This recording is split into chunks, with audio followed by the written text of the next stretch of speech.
শহীদ বুদ্ধিজীবী দিবসে বিনম্র শ্রদ্ধায় জাতির শ্রেষ্ঠ সন্তানদের স্মরণ। মিরপুরের স্মৃতিসৌধে রাষ্ট্রপতি, প্রধানমন্ত্রী ও বিএনপি চেয়ারপারসনের শ্রদ্ধা। ৭১-এর বুদ্ধিজীবী হত্যাকারীদের মন্ত্রী বানিয়ে এখন স্মৃতিসৌধে তামাশা করতে গেছেন বেগম জিয়া, মন্তব্য প্রধানমন্ত্রী।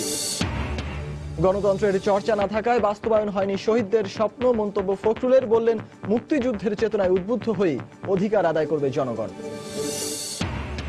শিক্ষা সংশ্লিষ্ট সব বিষয়ে পাকিস্তানের সঙ্গে সম্পর্ক ছিন্ন করার ঘোষণা ঢাকা বিশ্ববিদ্যালয়ের।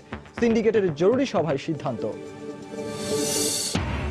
এবং বরাদ্দ পাওয়ার পর নিজ নিজ প্রতীক নিয়ে প্রচার প্রচারণায় প্রার্থীরা। সারা দেশে আওয়ামী লীগের বৈধ প্রার্থী ২৩৩, বিএনপির ২১৯।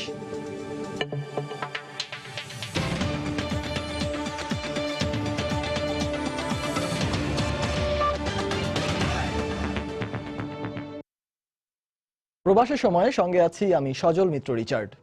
শহীদ বুদ্ধিজীবী দিবসে বিনম্র শ্রদ্ধায় শ্রেষ্ঠ সন্তানদের স্মরণ করল পুরো জাতি। ভোরের আলো ফোটার আগে থেকেই বুদ্ধিজীবী স্মৃতিসৌধ আর রায়ের বাজার বধ্যভূমিতে ফুল হাতে জড়ো হন লাখো দেশপ্রেমিক জনতা। যুদ্ধ অপরাধীদের ফাঁসি কার্যকর হওয়ায় তাদের কাছে এবারের বুদ্ধিজীবী দিবস ছিল অন্যরকম। এ সময় জঙ্গির অর্থায়ন বন্ধ সহ জামায়াতকে নিষিদ্ধের দাবি জানান শহীদ পরিবারের স্বজনরা।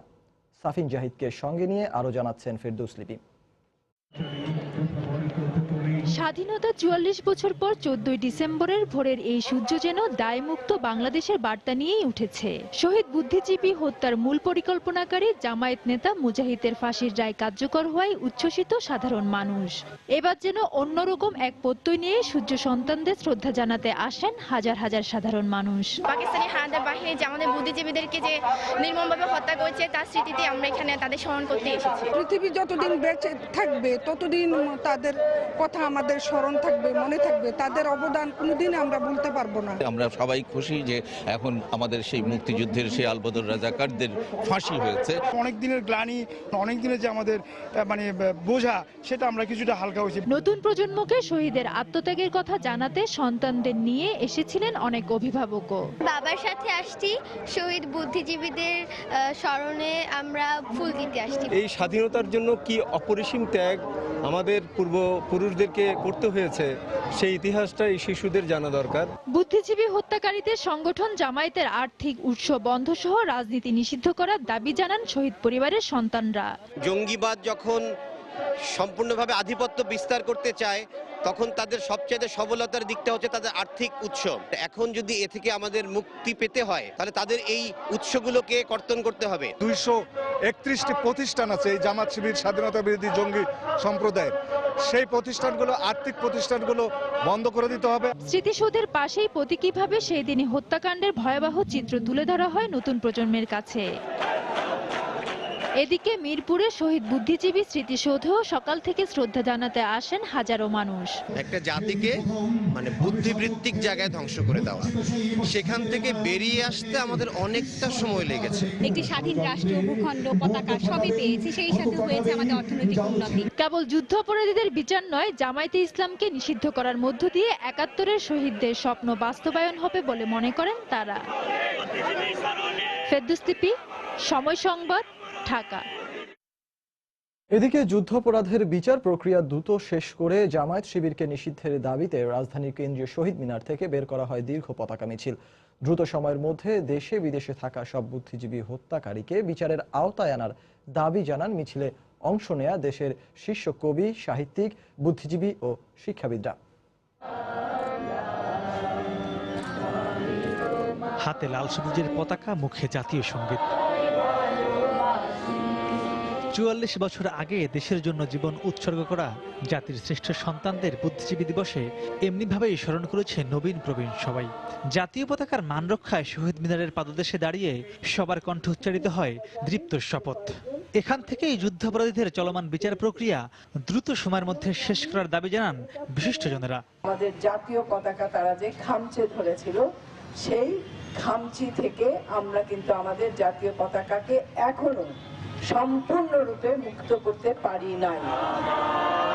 এরপরে শুরু হয় লাল সবুজের পতাকা মিছিল।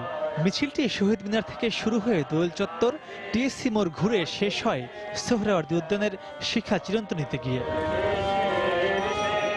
এতে অংশ নেন কবি, সাহিত্যিক, বুদ্ধিজীবী, নাট্যজন সহ সমাজের সব পেশার মানুষ। এ সময় পাকিস্তানি দোসরদের অর্থনৈতিক উৎস বন্ধ করে দিতে সরকারের প্রতি আহ্বান জানানো হয়। তারা তখন হয়তো ধরে নিয়েছে যে তারাই রাজত্ব করবে, কিন্তু তারা বোঝেনি যে বাঙালিও মাথা উঁচু করে দাঁড়াতে জানে। খালেদ এবং মঈনুদ্দিন ইংল্যান্ডে পালিয়ে আছে, তাদেরকে ধরে এনে তাদের শাস্তি দেওয়া। সাম্প্রদায়িক ও মৌলবাদের শক্তিকে রুখতে না পারলে কখনোই স্বাধীনতার আসল আনন্দ পাওয়া যাবে না বলে মনে করেন তারা। মাহমুদ রাকিব, সময় সংবাদ, ঢাকা। এর আগে ভোরে রাষ্ট্রপতি মোহাম্মদ আব্দুল হামিদ ও প্রধানমন্ত্রী শেখ হাসিনা মিরপুর শহীদ বুদ্ধিজীবী স্মৃতিসৌধে শ্রদ্ধা নিবেদন করেন। এর পরপরই বিভিন্ন রাজনৈতিক, সামাজিক, সাংস্কৃতিক সংগঠন ও সাধারণ মানুষের ঢল নামে শহীদ বেদিতে। বাঙালির জাগরণে এদেশের সূর্য সন্তান শহীদ বুদ্ধিজীবীদের ভূমিকা ছিল আলোকবর্তিকার। পরাজয় নিশ্চিত জেনে এদেশীয় দোসরদের সহযোগিতায় স্বাধীনতার ঠিক আগে বুদ্ধিজীবীদের হত্যা করে হানাদাররা। উদ্দেশ্য বাংলাদেশকে মেধাশূন্য করা। স্বাধীনতার ৪৪ বছর পরও সেই কৃতি সন্তানদের দেখানো পথ ধরেই এগিয়ে যেতে চায় আজকের বাংলাদেশ। শ্রদ্ধাবনত জাতির পক্ষে তাই শহীদ বুদ্ধিজীবীদের শ্রদ্ধা জানান রাষ্ট্রপতি মোহাম্মদ আব্দুল হামিদ এবং প্রধানমন্ত্রী শেখ হাসিনা। শহীদদের আরও শ্রদ্ধা জানান জাতীয় সংসদের স্পিকার এবং আওয়ামী লীগের কেন্দ্রীয় নেতারা। এ সময় আওয়ামী লীগ নেতা মাহবুবুল আলম হানিফ বলেন, ৭১-এ পরাজিত শক্তির সঙ্গে যারা মিত্রতা করেছে বাংলাদেশের জনগণ তাদের প্রত্যাখ্যান করেছে। শীর্ষ পর্যায়ে সেই যুদ্ধাপরাধীদের বিচার রায় হয়েছে। যুদ্ধাপরাধী দল হিসাবে যেহেতু জামাত চিহ্নিত হয়েছে, সেই যুদ্ধাপরাধী দলকে রাজনীতিভাবে নিষিদ্ধ করার জন্য প্রক্রিয়া শুরু হয়েছে। আমরা আশা করি জাতীয় অচিরেই এই যুদ্ধাপরাধী দলকে রাজনৈতিকভাবে নিষিদ্ধ দেখতে পাবেন। এরপর সৌধ প্রাঙ্গণ খুলে দেয়া হয় সাধারণ মানুষের জন্য। ঢল নামে শোকবিহ্বল হাজারো শিশু, কিশোর, বৃদ্ধ বনিতার। প্রতি বছর ডিসেম্বর এলেই যেমন বিজয়ের আনন্দে ঝলমল করে পুরো বাংলাদেশ, তেমনি একথাও সত্য প্রতি বছর আজকের দিনেই জাতির শ্রেষ্ঠ সন্তানদের কথা স্মরণ করে মলিন হয় বাংলার মুখ। যুদ্ধাপরাধীদের বিচারের মধ্য দিয়ে হয়তো শেষক কিছুটা হলেও প্রশমিত হয়েছে, কিন্তু শ্রদ্ধা জানাতে আসা মানুষের দাবি অবশিষ্ট যুদ্ধাপরাধীদেরও বিচার করে তাদের রায় কার্যকর করতে হবে। শহীদ বুদ্ধিজীবী দিবসে বঙ্গবন্ধু শেখ মুজিবুর রহমানের প্রতিকৃতিতেও শ্রদ্ধা জানান প্রধানমন্ত্রী। ভোরে ধানমন্ডির ৩২ নম্বরে দলের কেন্দ্রীয় নেতাদের নিয়ে জাতির জনকের প্রতিকৃতিতে ফুল দেন তিনি। শাহ আলী জয়, সময় সংবাদ, ঢাকা। প্রধানমন্ত্রী শেখ হাসিনা বলেছেন, বাংলাদেশকে নিয়ে যারা ষড়যন্ত্র করে তাদের ২০ দাঁত এক এক করে ভেঙে দেওয়া হবে। রাজধানীর ইঞ্জিনিয়ারিং ইনস্টিটিউটে আওয়ামী লীগ আয়োজিত শহীদ বুদ্ধিজীবী দিবসের আলোচনায় তিনি একথা বলেন। প্রধানমন্ত্রী আরো বলেন, বেগম খালেদা জিয়া যুদ্ধ অপরাধীদের গাড়িতে দেশের পতাকা তুলে দিয়েছিলেন, অথচ আজ শহীদ বুদ্ধিজীবীদের প্রতি শ্রদ্ধা জানিয়ে জাতির সঙ্গে তামাশা করলেন। যুদ্ধাপরাধীদের বিচারে এই দাবির পিছনে আপনারা সবসময় আমাদের পিছনে ছিলেন। শহীদ বুদ্ধিজীবী ডাক্তার আলিম চৌধুরীর কন্যা আশ্বস্ত, কারণ একে একে বিচার হচ্ছে তার বাবা সহ ৭১-এর বুদ্ধিজীবী হত্যাকারীদের। আর এই কারণেই তার এই আনন্দ অশ্রু। আজকের ১৪ই ডিসেম্বর শুধু শোকের না, আমার অহংকারের, আমার কৃতজ্ঞতার, আমার গর্বের এবং সবচেয়ে বড় কথা আমার প্রত্যয়ের। বুদ্ধিজীবী দিবসের আলোচনার সভাপতি প্রধানমন্ত্রী শেখ হাসিনা দৃঢ় কণ্ঠে ঘোষণা করলেন, একটা একটা করে বিচার হবে সব যুদ্ধাপরাধীর। পাকিস্তানি সেনাবাহিনী তাদের যারা দোষর আর এজেন্ট আমাদের দেশে এখনো আছে, তাদের ষড়যন্ত্র চলছে, চলবে, কিন্তু এই ষড়যন্ত্র ভেদ করেই আমাদের এগিয়ে যেতে হবে। কারণ আমি বিশ্বাস করি যে বাংলাদেশে আগামীতে আর এই ষড়যন্ত্র করে তারা কিছু করতে পারবে না। তাদের সে ২০ দাঁত একে একে ভেঙে দিচ্ছি, ভেঙে দেব। আমরা দেশকে এগিয়ে নিয়ে যাচ্ছি, আমরা দেশকে এগিয়ে নিয়ে যাব। প্রধানমন্ত্রী বলেন, বাংলাদেশের যেসব নাগরিক এই বিচার বন্ধ করতে চাইবে তারাও যুদ্ধাপরাধী। যুদ্ধাপরাধীর কারণে যারা ফাঁসি হলো এবং যারা এখনো রায়ের অপেক্ষায়, তাদেরকে যে মন্ত্রী বানায়, সে কোন মুখে যে আবার শহীদ বুদ্ধিজীবী স্মৃতিসৌধে যে শ্রদ্ধা নিবেদন করে, এটা মানুষের সাথে তামাশা করা ছাড়া আর কিছুই না, বা মানুষকে ধোঁকা দেওয়া ছাড়া আর কিছুই না।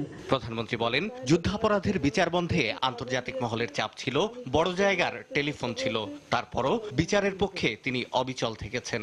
কারণ মুক্তিযুদ্ধের সময় যারা সর্বস্ব হারিয়েছে তাদেরও মানবাধিকার নিশ্চিত করতে হবে। ওই যে আমরা ৭১ সালে বিজয়। শাহ আলী জয়, সময় সংবাদ, ঢাকা। মুক্তিযুদ্ধে শহীদ জাতির শ্রেষ্ঠ সন্তানদের শ্রদ্ধা জানিয়েছেন বিএনপি চেয়ারপারসন বেগম খালেদা জিয়া। দলের নেতাকর্মীদের নিয়ে মিরপুরের শহীদ বুদ্ধিজীবী স্মৃতিসৌধে শ্রদ্ধা জানান তিনি। এ সময় দলের ভারপ্রাপ্ত মহাসচিব মির্জা ফখরুল ইসলাম আলমগীর বলেন, যে উদ্দেশ্যে শহীদ বুদ্ধিজীবীরা প্রাণ দিয়েছিলেন, গণতন্ত্রের চর্চা না থাকায় তা বাস্তব রূপ পাচ্ছে না।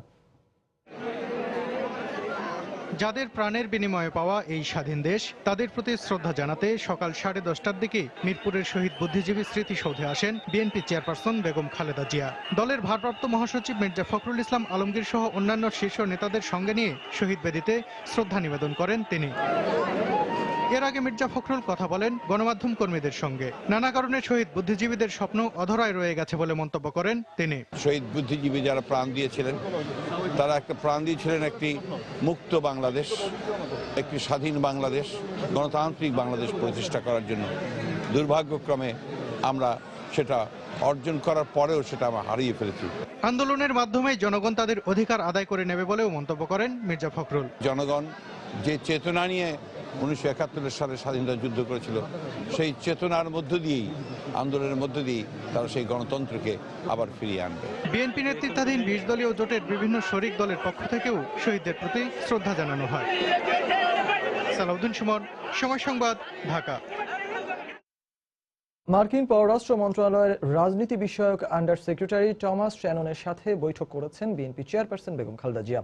সোমবার সকালে বেগম জিয়ার গুলশানের বাসায় এ বৈঠক অনুষ্ঠিত হয়। যুক্তরাষ্ট্রের উচ্চ পর্যায়ের এই প্রতিনিধি দলে উপস্থিত ছিলেন দক্ষিণ এশিয়া বিষয়ক উপ সহকারী পররাষ্ট্রমন্ত্রী মনপ্রীত সিং আনন্দ এবং ঢাকায় নিযুক্ত মার্কিন রাষ্ট্রদূত মার্শা বার্নিকাট।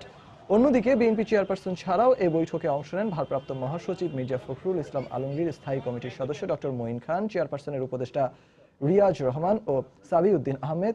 1 ঘণ্টার এ বৈঠকে দুই দেশের স্বার্থ সংশ্লিষ্ট বিষয় নিয়ে আলোচনা হয়েছে বলে বিএনপির পক্ষ থেকে জানানো হয়েছে।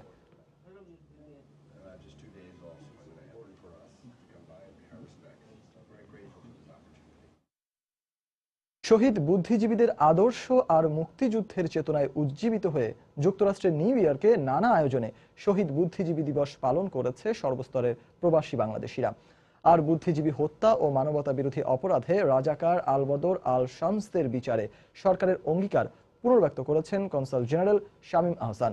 আমাদের নিউ ইয়র্ক প্রতিনিধি শিহাবুদ্দিন কিস্টুর পাঠানো তথ্য ও ছবি নিয়ে ডেস্ক রিপোর্ট। নিউ ইয়র্কের জ্যাকসন হাইটসের ডাইভার্সিটি প্লাজাতে শহীদ বুদ্ধিজীবী দিবসের প্রথম প্রহরে জাতির শ্রেষ্ঠ সন্তানদের স্মরণ করেন সর্বস্তরের প্রবাসীরা। অধিকার, স্বাধীনতা আর গণতান্ত্রিক আন্দোলনে বাঙালির আত্মত্যাগের সংগ্রামী ইতিহাসের প্রতীকী উপস্থাপনায় উঠে আসে মহান মুক্তিযুদ্ধের চেতনার বাংলাদেশের জন্য শহীদদের আকুতির কথা। রাত 12:01 মোমবাতি প্রজ্বলনের মধ্য দিয়ে শহীদ বুদ্ধিজীবীদের স্মরণ করা হয়। কর্মসূচির আনুষ্ঠানিক সূচনা করেন প্রধান অতিথি নিউ ইয়র্ক বাংলাদেশ কনসুলেটের কনসাল জেনারেল শামীম আহসান। শহীদ বুদ্ধিজীবীদের প্রতি শ্রদ্ধা নিবেদনে প্রতীকী ইতিহাস উপস্থাপনা করে সম্মিলিত সাংস্কৃতিক জোট। শহীদ পরিবারের সন্তান ডাক্তার জিয়াউদ্দিন আহমদ, নাট্যজন জামাল উদ্দিন হোসেন, সাংবাদিক সৈয়দ মোহাম্মদুল্লাহ, হাসান ফেরদৌস শহীদদের স্মরণে বক্তব্য দেন। আমি বিশ্বাস করি বা আশা করব যে শহীদদের খালি শহীদদের শুধু নাম নয়, তারা কিভাবে আত্মত্যাগ করেছেন এগুলো আমাদের ইতিহাসে লেখা দরকার। প্রধানমন্ত্রী শেখ হাসিনার সরকার রাজাকার আলবদর আল শামসদের বিচার সম্পন্ন করতে অঙ্গীকারাবদ্ধ বলে জানালেন বাংলাদেশের কনসাল জেনারেল শামীম আহসান। বর্তমান সরকার যুদ্ধাপরাধীদের বিচারের আওতায় আনার ক্ষেত্রে প্রতিশ্রুতিবদ্ধ এবং তারই ধারাবাহিকতায় ইতিমধ্যে কিছু রায় কার্যকর হয়েছে এবং বর্তমান সরকার তার অঙ্গীকার রক্ষায় সচেষ্ট আছেন। সবশেষে সর্বস্তরের প্রবাসী বাংলাদেশিদের অংশগ্রহণে বের হয় শোক র্যালি। সময় সংবাদ, নিউ ইয়র্ক। প্রবাসী সময় আরো থাকছে।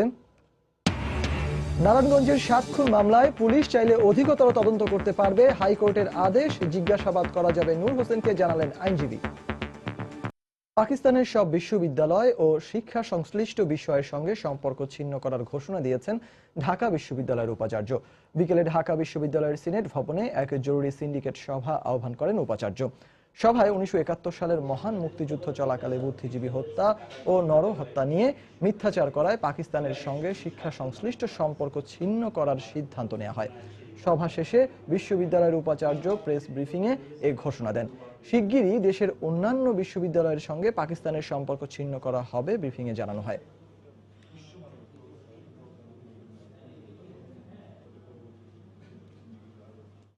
একাত্তরের গণহত্যার আনুষ্ঠানিক নিঃশর্ত ক্ষমা প্রার্থনা না করা পর্যন্ত ঢাকা বিশ্ববিদ্যালয়ের সাথে পাকিস্তানের কোনো বিশ্ববিদ্যালয়, কোনো শিক্ষা প্রতিষ্ঠান, কোনো সরকারি সংস্থা কোনো কিছুর সাথে আর ঢাকা বিশ্ববিদ্যালয়ের কোনো সম্পর্ক থাকবে না।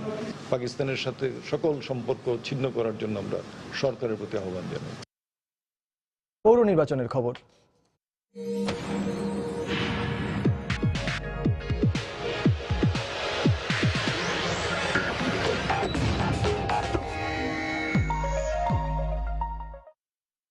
উৎসব মুখর পরিবেশে দেশের 234টি পৌরসভায় প্রার্থীদের মধ্যে প্রতীক বরাদ্দ দেয়া শেষ হয়েছে। সকাল 10টা থেকে পৌরসভাগুলোতে জেলার রিটার্নিং অফিসার ও জেলা প্রশাসকের কার্যালয় থেকে এ প্রতীক বরাদ্দ দেয়া হয়। প্রতীক পাওয়ার পরপরই প্রচারণা শুরু করেন প্রার্থীরা। ব্যুরো প্রতিবেদকদের পাঠানো তথ্য ও ছবি নিয়ে ডেস্ক রিপোর্ট। সোমবার সকালে রিটার্নিং অফিসারের কাছ থেকে বান্দরবান এবং লামা পৌরসভার 6 জন মেয়র প্রার্থী তাদের প্রতীক সংগ্রহ করেন। এছাড়া অন্যান্য পদে একাধিক প্রার্থী একই প্রতীক পছন্দ করলে তাদের লটারির মাধ্যমে প্রতীক দেওয়া হয়। এরপরই প্রতীক নিয়ে প্রচারণা শুরু করেন তারা। প্রতীক পেয়েছি কাচিমার্কা, তবে আমার দীর্ঘদিনের স্বপ্ন আমার এলাকার জনগণের পাশে দাঁড়ানো। প্রতীক বরাদ্দের সময় তাদেরকে জিনিসটা আমরা স্মরণ করে দিয়েছি, যাতে তারা এই আচরণবিধি এবং তার সমান্তরাল আচরণবিধি মেনে চলে। প্রতীক পাওয়ার পর থেকে নতুন করে প্রচারণার কৌশল ঠিক করতে শুরু করেন দুর্গাপুর পৌরসভার প্রার্থীরা। আর মেয়র প্রার্থীরা রিটার্নিং কর্মকর্তার কার্যালয় থেকে বের হয়ে শুরু করেন গণসংযোগ। এ সময় সুষ্ঠু ও অবাধ নির্বাচন হবে বলে আশা প্রকাশ করেন তারা। সেই সঙ্গে ভোটাররাও তুলে ধরেন তাদের নানা দাবি। দুর্গাপুর পৌরসভা যেগুলো কাজকর্ম করে পৌরবাসীকে নিয়ে করবো ইনশাল্লাহ। জেতার পরে আমি এই দুর্গাপুর পৌরসভাকে ডিজিটাল পৌরসভা হিসাবে আমি ঘোষণা করতে চাই। পৌরবাসীকে এই রাস্তাঘাট দিয়ে যদি সুন্দরভাবে চলাফেরা করতে পারে এই ব্যবস্থা করব। যে মেয়র নির্বাচিত হবে সে যেন এলাকার উন্নয়ন করে, রাস্তাঘাটের উন্নয়ন করে, যার মধ্যে নিয়ম আইন শৃঙ্খলা বজায় থাকবে, সেই ধরনের একজন সঠিক প্রার্থীকে ভোট দিতে যাচ্ছি। এদিকে কিশোরগঞ্জে মেয়র প্রার্থীদের প্রতীক বরাদ্দ দেওয়ার মাধ্যমে শুরু হয় এ কার্যক্রম। প্রতীক পাওয়ার পরই লিফলেট বিতরণ শুরু করেন প্রার্থীরা। এছাড়া মিছিলও করেন তারা। এখন থেকে মাইক পোস্টার ব্যবহার করে প্রচারণা চালাতে পারবেন প্রার্থীরা। এক্ষেত্রে ভোটারদের আরো সংবেদনশীল হওয়ার আহ্বান জানান রিটার্নিং কর্মকর্তা। দু একটি ওয়ার্ডে সাধারণ আসনে এমন পেয়েছি যারা নিজেরাই আগে থেকে নিজেদের মধ্যে কথা বলে প্রতীক নিজেরা নিয়েছেন। ফাহমিদা মটুসি, সময় সংবাদ। আসন্ন পৌর নির্বাচনে মোট বৈধ মেয়র প্রার্থীর সংখ্যা 921 জন, যেখানে ক্ষমতাসীন আওয়ামী লীগ মনোনীত 233 জন আর বিএনপির প্রার্থীর সংখ্যা 219। স্বতন্ত্র প্রার্থীর সংখ্যা সর্বোচ্চ 271 জন।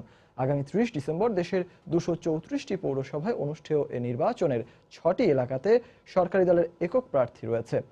একক প্রসঙ্গে নির্বাচন কমিশনার শাহনেওয়াজ বলেন, এটা অস্বাভাবিক কিছু নয়। আইন অনুযায়ী বৈধ প্রার্থী না থাকাতেই এ পরিস্থিতির উদ্ভব হয়েছে। আমরা যেগুলো আমাদের সামনে আসবে যতক্ষণ পর্যন্ত অস্বাভাবিক কিছু না দেখবো সবগুলি স্বাভাবিক ভাববো। কেউ যদি অনীহা প্রকাশ করেন এলাকাতে প্রার্থী হওয়ার জন্য, সেই ক্ষেত্রে হতেই পারে। তবে আমাদের কাছে যদি এমন কোনো কমপ্লেন আসে যে কেউকে প্রার্থী হতে দেওয়া হয়নি, যেটা সময় চলে গেছে, সেই ক্ষেত্রে আমরা ব্যবস্থা নিতে পারতাম। আমাদের কাছে এমন কিছু আসেনি যে কাউকে বাধা দেওয়া হয়েছে এই জন্য সে দাঁড়াতে পারেনি, এমন কোনো সরাসরি কোনো অভিযোগ আমাদের কাছে তাৎক্ষণিকভাবে আসেনি। কাজে আমাদের ব্যবস্থা নেওয়ার সুযোগ নেই। যুদ্ধাপরাধীদের ফাঁসি কার্যকরের পর পাকিস্তানের বিতর্কিত কর্মকাণ্ড ও বিরূপ মন্তব্যের প্রতিবাদ জানিয়ে ঢাকার পাকিস্তানি হাইকমিশনে প্রতিবাদ লিপি দিয়েছে সেক্টর কমান্ডার্স ফোরাম।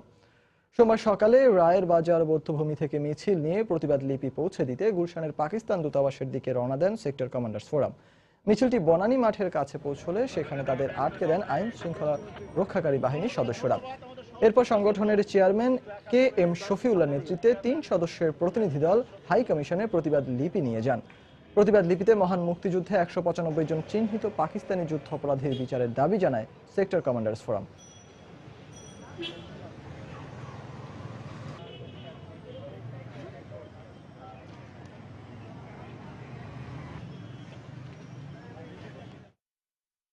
নারায়ণগঞ্জের 7 খুন মামলার অধিকতর তদন্তে আইনগত কোনো বাধা নেই বলে আদেশ দিয়েছেন হাইকোর্ট।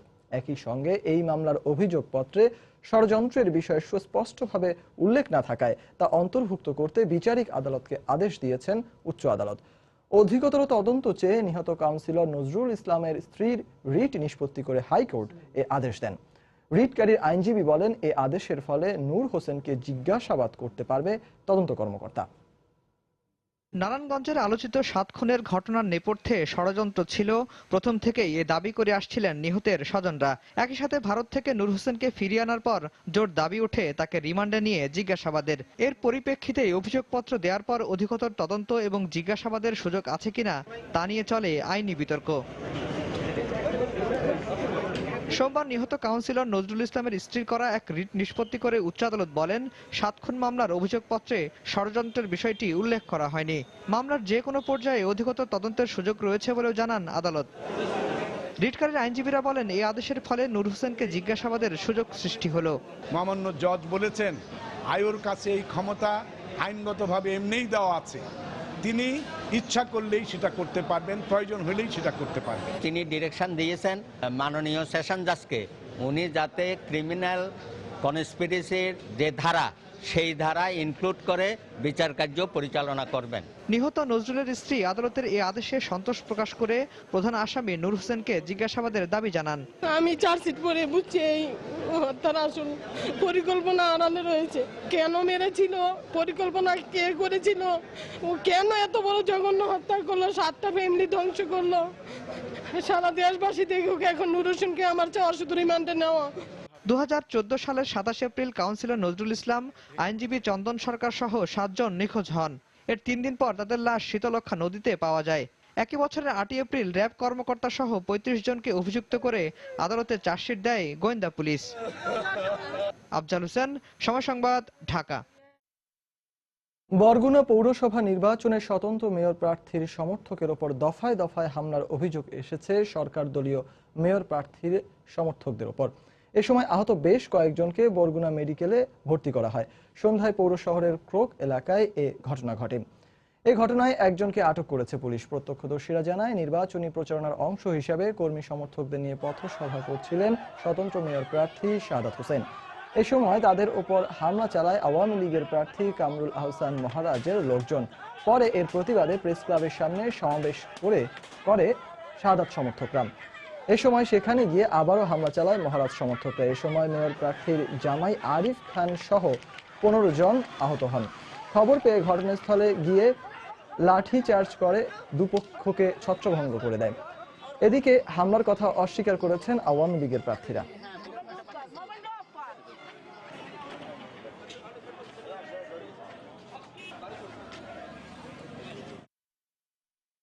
একটা মিছিল দিকিব রোডের পূর্ব দিক থেকে এসে হঠাৎ করে অতর্কিত আমাদের শান্তিপূর্ণ নির্বাচনী পথসভায় হামলা করে আমাদের অনেক কর্মীকে আহত করেছে। পথসভায় হামলার পরে তাদের লেলিয়ে দেওয়া পুলিশ বাহিনী এবং ছাত্রলীগ আওয়ামী লীগের লোকেরা তারা আবার আমাদের উপর হামলা করে। আমার এই পশ্চিম বরগুনার একটা ওয়ার্ডের অফিস, সেখানেও আমার কর্মীদেরকে মারধর করা হয়েছে। সেটা মারাত্মক জখম না হলেও সেখানে লুটপাটের অবস্থা হয়েছে। আগামীকালকে প্রতিবাদ কর্মসূচি, প্রথমত জমায়েত, আর তারপর যদি এটার কোনো ব্যবস্থা না হয় তারপরে আমাদের দ্বিতীয় কর্মসূচি ঘোষণা করা হবে। প্রবাসের সময় আরো থাকছে। মাঠের শেষ লড়াইয়ের জন্য প্রস্তুত বিপিএল এর 2 ফাইনালিস্ট মাশরাফির কুমিল্লা মুখোমুখি হবে চমক দেখানো বরিশালের। ফেসবুকের পর এবার ভাইবার, স্কাইপ, টুইটার আর ইমো সহ সব সামাজিক যোগাযোগ মাধ্যম খুলে দিয়েছে সরকার। বিকেলে ডাক ও টেলি যোগাযোগ প্রতিমন্ত্রী অ্যাডভোকেট তারানা হালিম এ তথ্য নিশ্চিত করেছেন। এর আগে দুপুরে সচিবালয়ে স্বরাষ্ট্রমন্ত্রী আসাদুজ্জামান খান কামাল সাংবাদিকদের জানিয়েছেন, ফেসবুক খুলে দেওয়া হলেও নতুন করে সামাজিক যোগাযোগ মাধ্যম স্কাইপ, টুইটার এবং ইমো বন্ধের ক্ষেত্রে স্বরাষ্ট্র মন্ত্রণালয়ের কোনো নির্দেশনা নেই।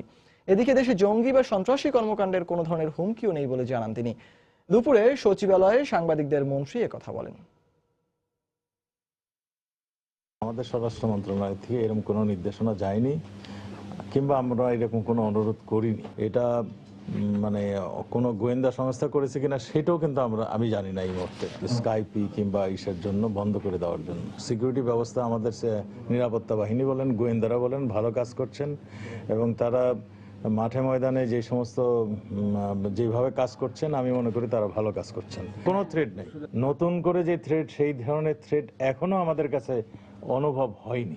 ঈশ্বরদী থেকে পাবনা হয়ে ঢালারচর পর্যন্ত 53.8 কিলোমিটার নতুন রেলপথ নির্মাণের চুক্তি সই করেছে বাংলাদেশ রেলওয়ে কর্তৃপক্ষ। সোমবার বিকেলে রাজধানীর রেল ভবনের সম্মেলন কক্ষে এক চুক্তি স্বাক্ষর অনুষ্ঠানে বাংলাদেশ রেলওয়ের পক্ষে রেলওয়ে পশ্চিমের মহাব্যবস্থাপক খায়রুল আলম এবং নির্মাণ প্রতিষ্ঠান মীর আক্তার কনস্ট্রাকশনের ব্যবস্থাপক মীর নাসির হোসেন এই চুক্তিতে স্বাক্ষর করেন। প্রধান এবং লুপ লাইন সহ মোট 78.8 কিলোমিটার নতুন রেলপথ নির্মাণের এই প্রকল্পের প্রস্তাবিত ব্যয় ধরা হয়েছে।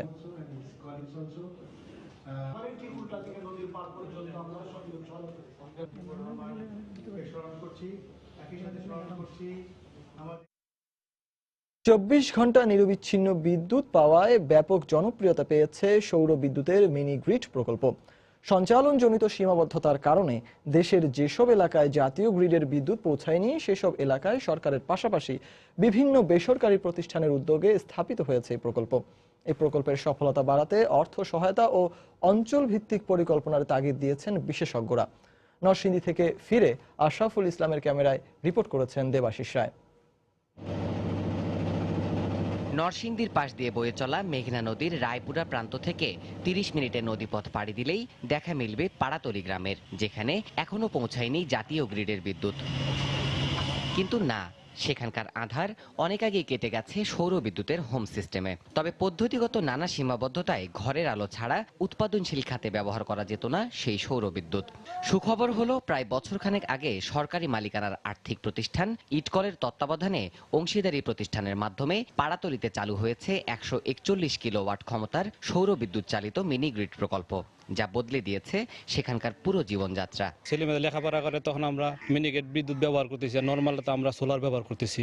ডিজেল 200 টাকা যদি প্রতিদিন, হ্যাঁ জায়গাতে আমার 10 টাকা যায়। অন্ধকারের মধ্যে কাটাছিড়ি করতে পারতাম না, এখন তো আলো মানে সৌর বিদ্যুৎ পাওয়া তো আমাদের খুব সুবিধা হয়। কিন্তু মিনি গ্রিড আসার পর থেকে আমরা এটা আনলিমিটেড পাচ্ছি। 440 ভোল্টের 8 কিলোমিটার দীর্ঘ লাইনে বিদ্যুৎ পাচ্ছেন 6 শতাধিক পরিবার। প্রতিদিনই যার চাহিদা বাড়ছে বলে জানালেন সংশ্লিষ্টরা। যে এলাকাতে আমরা মিনিগ্রিড করতে পারছি সেখানে আসলে কমপ্লিটলি সিনারিও চেঞ্জ হয়ে যাচ্ছে। অনেক মিনিগ্রিড আমরা দেখেছি যে ওরা ওয়ার্কশপের মাধ্যমে লেদ মেশিন বা অন্যান্য মেশিনগুলোও চালাচ্ছে। এদিকে সরকার মিনি গ্রিড সম্প্রসারণে নীতিগতভাবে এগোচ্ছে বলে জানিয়েছেন বিদ্যুৎ ও জ্বালানি মন্ত্রণালয়ের এক ঊর্ধ্বতন কর্মকর্তা। আমরা চাচ্ছি যে ক্রমান্বয়ে অফ গ্রিড এলাকাতে মিনি গ্রিডটাকে আরো বেশি পৌঁছে দেওয়ার জন্য মিনি গ্রিডে একটা সমন্বিত ব্যবস্থাপনার মাধ্যমে 24 ঘন্টা বিদ্যুৎ সরবরাহ করা সম্ভব হচ্ছে। তবে বিশেষজ্ঞরা তাগিদ দিচ্ছেন, এমন পদ্ধতিতে এলাকা চিহ্নিত করে অগ্রসর হতে পারলে দ্রুতই সফলতা মিলবে। গভর্নমেন্টের যেটা করতে হবে যে মিনিগ্রিড প্রকল্পগুলিকে অর্থনৈতিক সহায়তা দিবে এবং জোন করে এই কোম্পানিটা এই জোনটাই শুধু দেখবে। বাংলাদেশের কতগুলি ডিভিশন আছে না, ডিভিশন ভিত্তিক করে দিতে পারে। 2020 সাল নাগাদ নবায়নযোগ্য জ্বালানি থেকে যে 10% বিদ্যুৎ উৎপাদনের পরিকল্পনা করা হয়েছে তা অর্জনে এমন গ্রিডের ব্যবহার বাড়ানো হলে কাঙ্ক্ষিত সময়ের আগেই লক্ষ্যমাত্রা অর্জন সম্ভব বলে মনে করছেন প্রকল্প সংশ্লিষ্টরা। দেবাশিস রায়, সময় সংবাদ, রায়পুরা, নরসিংদী। নতুন প্রজন্মকে মুক্তিযুদ্ধের ইতিহাস জানাতে সাংস্কৃতিক আন্দোলন গড়ে তোলা জরুরি। বিকেলে রায়ের বাজার বুদ্ধিজীবী স্মৃতিসৌধের সাংস্কৃতিক অনুষ্ঠানে এ মত প্রকাশ করেছেন এদেশের সাংস্কৃতিক ব্যক্তিত্বরা। উদীচী শিল্পগোষ্ঠী সহ বেশ কয়েকটি সাংস্কৃতিক সংগঠন এই সাংস্কৃতিক অনুষ্ঠানের আয়োজন করে। অনুষ্ঠানে বক্তব্য দেন সম্মিলিত সাংস্কৃতিক জোটের সভাপতি গোলাম কুদ্দুস। তিনি বলেন, শুধু সাংস্কৃতিক অনুষ্ঠান নয়, এটি একটি সাংস্কৃতিক আন্দোলন।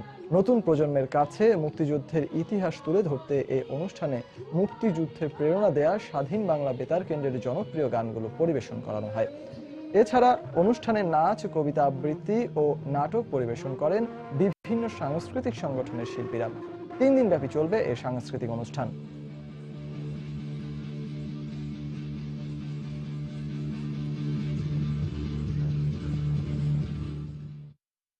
দেশের বাইরের খবর। আর্জেন্টিনায় বাস নিয়ন্ত্রণ হারিয়ে খাদে পড়ে 41 পুলিশ সদস্য নিহত হয়েছে বলে জানিয়েছে আন্তর্জাতিক সংবাদ মাধ্যম। এই ঘটনায় আহত হয়েছে 19 জন। পুলিশ জানিয়েছে, স্থানীয় সময় সোমবার সকালে দেশটির উত্তর পশ্চিমাঞ্চলীয় সাল্টা প্রদেশের রোসারিও ডেল ফুয়েন্তে শহরের কাছে এই দুর্ঘটনা ঘটে। আর্জেন্টিনার পুলিশ আরও বলেছে, সশস্ত্র পুলিশদের বহনকারী 3টি বাস সাল্টা শহরের দিকে যাচ্ছিল। এর মধ্যে সেতু পার হতে গিয়ে একটি বাসের চাকা ফেটে যাওয়ায় বাসটির চালক নিয়ন্ত্রণ হারিয়ে ফেললে 60 ফিট নিচে গভীর খাদে পড়ে যায় সেটি। দুর্ঘটনা কবলিত বাসটি 60 জন পুলিশকে বহন করছিল। দেশটির প্রেসিডেন্ট মরিসিও ম্যাক্রি এ ঘটনায় নিহতদের পরিবারের প্রতি গভীর সমবেদনা জানিয়েছেন। ফিলিপিন্সের মধ্যাঞ্চলে 220 কিলোমিটার গতিতে আঘাত হেনেছে টাইফুন মেলর। টাইফুনের আঘাত হানায় দেশটির বিভিন্ন এলাকায় প্রবল বর্ষণ হচ্ছে এবং ভূমিধসের ঘটনা ঘটেছে বলে জানিয়েছে দেশটির আবহাওয়া সংস্থা। তবে তাৎক্ষণিকভাবে ক্ষয়ক্ষতির পরিমাণ জানা যায়নি। এর আগে ফিলিপিন্সের কেন্দ্রীয় এলাকা থেকে 7.5 লাখ মানুষকে নিরাপদ স্থানে সরিয়ে নেওয়া হয়। বাতিল করা হয় বেশ কয়েকটি অভ্যন্তরীণ ফ্লাইট। সাময়িকভাবে বন্ধ রাখা হয়েছে স্কুল, কলেজ ও অফিস আদালত।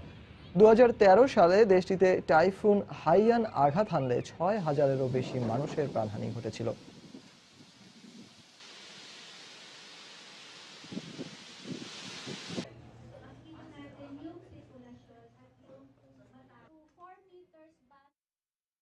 ভারতের রাজধানী নয়াদিল্লির পশ্চিমাংশে অবস্থিত শাকুর বস্তির 500 ঘরবাড়ি গুড়িয়ে দেওয়ার জের ধরে কংগ্রেসের সহ সভাপতি রাহুল গান্ধী ও দিল্লির মুখ্যমন্ত্রী অরবিন্দ কেজরিওয়ালের তীব্র বাকযুদ্ধ চলছে।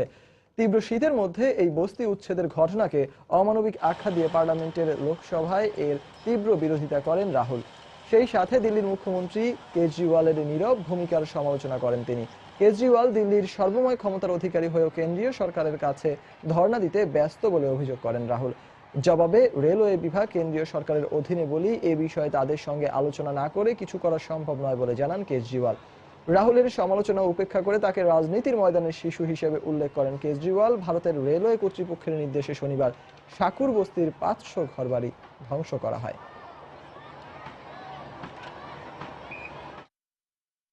সৌদি আরবের ঐতিহাসিক পৌর নির্বাচনে প্রথমবারের মতো 17 জন নারী প্রার্থী নির্বাচিত হয়েছেন। বিজয়ীরা জানিয়েছেন রক্ষণশীল দেশটির নারীদের সামাজিক মর্যাদা প্রতিষ্ঠায় কাজ করবেন তারা। দেশটিতে এই প্রথম নারীরা নির্বাচনে অংশগ্রহণ ও প্রতিদ্বন্দ্বিতা করার সুযোগ পেল। শনিবার ভোট গ্রহণ শেষে রোববার আনুষ্ঠানিকভাবে পৌরসভা নির্বাচনের ফল ঘোষণা করা হয়।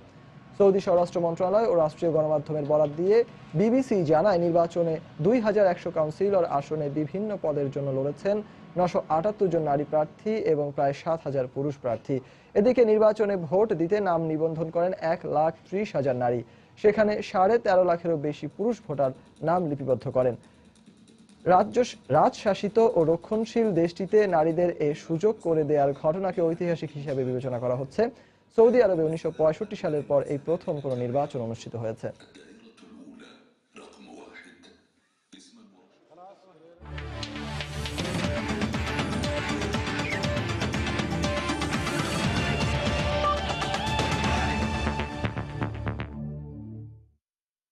বিপিএল এর ফাইনালে মঙ্গলবার মুখোমুখি হবে বরিশাল বুলস ও কুমিল্লা ভিক্টোরিয়ান্স।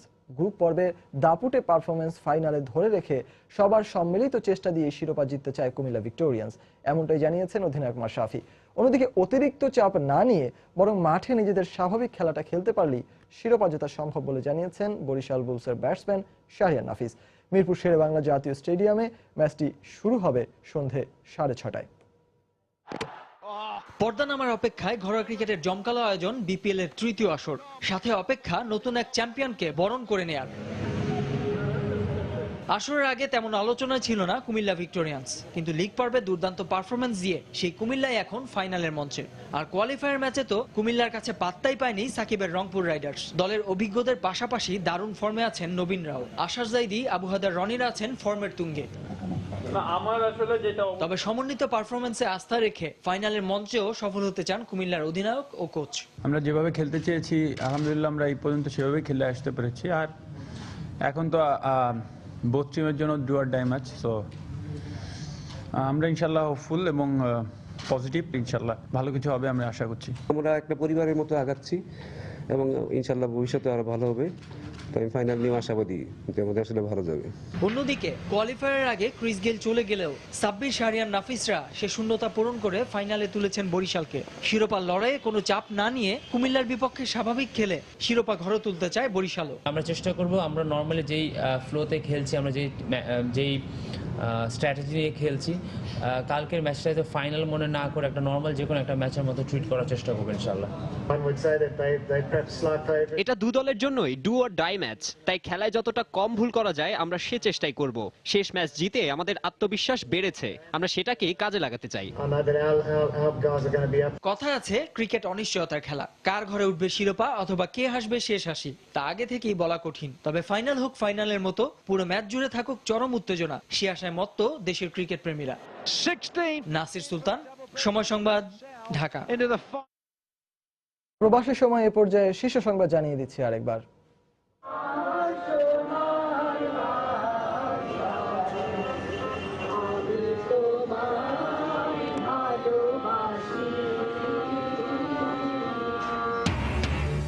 শহীদ বুদ্ধিজীবী দিবসে বিনম্র শ্রদ্ধায় জাতির শ্রেষ্ঠ সন্তানদের স্মরণ, মিরপুরের স্মৃতিসৌধে রাষ্ট্রপতি, প্রধানমন্ত্রী ও বিএনপি চেয়ারপারসনের শ্রদ্ধা।